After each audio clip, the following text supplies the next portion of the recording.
Hello and welcome back. Today I'm going to be seeing if I can kind of improvise a sourdough version of a Cheddar Bay biscuit copycat. Because my husband really wanted those flavor of biscuits and I had already started making a sourdough biscuit, so I'm seeing if I can replicate that, but in sourdough. I'm starting with a recipe for flaky sourdough biscuits courtesy of Eileen Gray at Baking Sense. I'm going to be linking that recipe in the comments somewhere down there. And to that, I've looked at some other copycat recipes for this. So I'm going to be adding cheese, basically, is what I'm doing before the bake. So let's see how this goes. Okay, so I've already got started combining my dry ingredients here, my wet ingredients, then I've also got my butter cubed and my cheese sitting ready to go. So in my dry ingredients, I've got 280 grams all-purpose flour, 240 grams cake flour, a tablespoon plus 1 teaspoon baking powder, a teaspoon baking soda, a tablespoon sugar, a teaspoon salt, and then just mixed all that up together. In the wet ingredients, this is just 1 cup or 8 ounces sourdough starter and 1 cup or 8 ounces buttermilk. Both of these I mixed together and I let them sit to get to room temperature. Into the flour mix, I'm going to be cutting the butter. And this is 2 sticks of butter, 8 ounces. So those are going to make a huge mess and get dumped in here if they'll all let go. There you go. And then if you don't have one of these, I recommend getting one. It's fantastic for cutting in butter. If you're making biscuits or anything you need to cut your butter in a lot, get one of these. It's awesome. So I'm going to go ahead and cut that into our butter and then we'll have a look at it. All right, I've got the butter cut in. It's kind of lumpy, sandy in there. They say you should have the size of a pea or smaller. Is about what you want to go for when you cut in your butter. Now to make these, our Cheddar Bay biscuit copycats in sourdough form, you of course need the cheddar. And you want to mix that in at this stage. So you've cut in the butter, but you still just have your dry ingredients. And you're just gonna mix that cheddar around so that it gets evenly distributed. Sorta. And the consensus that I found looking at multiple recipes is you want somewhere around 3/4 of a cup of cheese. Do what your heart feels like. What feels good to you? This is a generous 3/4 cup of cheese. It was more generous except I snacked on it. So now we're going to take that and we're going to mix in our wet ingredients, which is a cup of buttermilk and a cup of sourdough discard that has been allowed to sit to come to room temperature. We're just going to pour that in. I made a little well in the middle. You don't have to. It's all getting mixed up.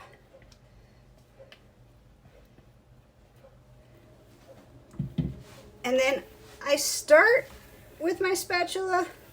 This isn't going to last long. You're going to have to get hands in there. So always make sure you're baking with clean hands. They're not going to stay clean, but you need them to start clean.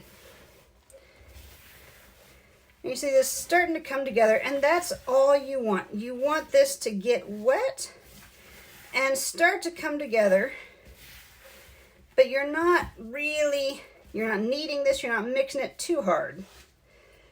And that's about good for the spatula. Time to get my hands in there, or one hand. I like to keep the other one clean if you can. Like you're not kneading it so much as you're trying to just scoosh in all the dry so that everything comes together. And some fell out early, that's okay, we'll get it later. So you're not kneading this hard. You don't want to touch it more than you have to, really. but you have to do some, because you see all this dry powder still down in the bottom. You've got to get that worked in. So when recipes talk about don't over knead it, don't overwork it. Yes, but also what they don't tell you is don't underwork it. You can underwork these and then they'll just crumble and fall apart on you. You need to get a little bit of cohesion in there, and you want to get your ingredients in together.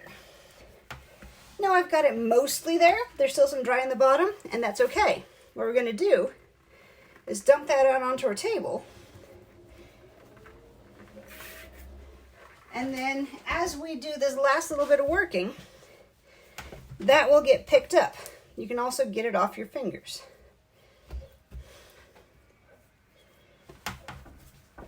And so you don't want to knead this too much. You're basically this is your shaping stage. You're pulling it out, fold it, squish it back down. And you do this fold and squish out to make your layers so it's nice and flaky. So you just kind of squish it, fold it in half. And if you want to, you can even just chuck some of that spare cheese that's come out just right in the middle. Pat that down. That'll be good. And then you're going to squish it down. Generally, you want this to be 3/4 inch thick. If you have a ruler, use a ruler. If not, till it looks good. I have a ruler, so we're going to go and pull that out. And every ruler, unless you get a specialty one, has a little extra. So you're allowed to fudge a little bit downwards. So I'm going to squish that down, because you've got like 1/4 centimeter on the end of your ruler, and most all rulers do that. So keep that in mind if you want to get picky about it.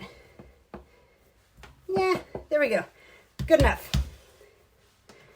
Now, we're going to cut these out, and it's up to you how you want to cut them. You can do rounds, you can do squares, however you want to do. So, I think I'm going to get my round biscuit cutter and cut these out, and I already have a half sheet pan prepared. You can put parchment on here. I have silicone mats, and I like those. They're nice and reusable and no fuss. Put a silicone mat on. We're going to get a dozen biscuits out of this. So says the recipe. We'll see if it works. Okay, we've got a dozen cheesy biscuits. You can see the nice cheddar sticking out in here. It's going to be tasty. These are going to go into a 400-degree oven for 10 to 12 minutes. Now, because I've never done this before, and it's got the cheese in there, I'm also going to keep an eye on it. I might need to kick the temperature down if that cheese starts to burn. But I think since we're only going 10 to 12 minutes, we should be okay. So I'm going to go pop these in the oven, and we'll have a look at them on the other side. All right, they're out. They're gorgeous. You can see the flecks of cheese, and it did not burn, although we got some nice crispy, crunchy bits. Those are going to be really tasty. But what makes these really Cheddar Bay biscuit copycats is what you do after. I mean, of course, and the cheese inside. But the buttery seasoned brush, which I have here. It is, of course, butter, a little bit of garlic powder, parsley flakes, and the recipe that I found said this was optional, but I also put some Italian seasoning in here, which only has herbs. So that gets a healthy brushing over all your biscuits. And I'm just doing the tops one at a time to make sure that I get an even spread. So I do one pass through, and then what I have left will get another pass through. And you notice I did not take these off the tray yet just because I don't want to make that big of a mess. And I'm pretty sure it will. And besides that, having it sit right down on the tray means all that butter is going to run down onto the bottom and get soaked up again. I wouldn't want to lose my butter by putting them too early over here on the cooling rack, because then the butter would just drip off and get wasted. So I'm just going through, working on the sides now, where maybe I didn't get as much. And looking at how this is doing, I would say if you really like the buttery topping on this kind of biscuit, you could probably double what you do of the butter mix so that it really soaks in. Now I'm going to target the ones that look like maybe a little slanted, more pockets. They can really benefit from having some extra tucked in there. So now they're basically done. I'm going to set them onto this other tray and just let them cool a bit. In this case, long enough for dinner to bake. And once dinner's done, these go with it. I'm pretty sure with how wet and juicy these are, you probably find them best the day you bake them. But having had leftover of the real thing, they toast up really good to the next day. So there we go. Our sourdough version of Cheddar Bay Biscuit Copycats. Looking great. And we're going to go ahead and call that a day.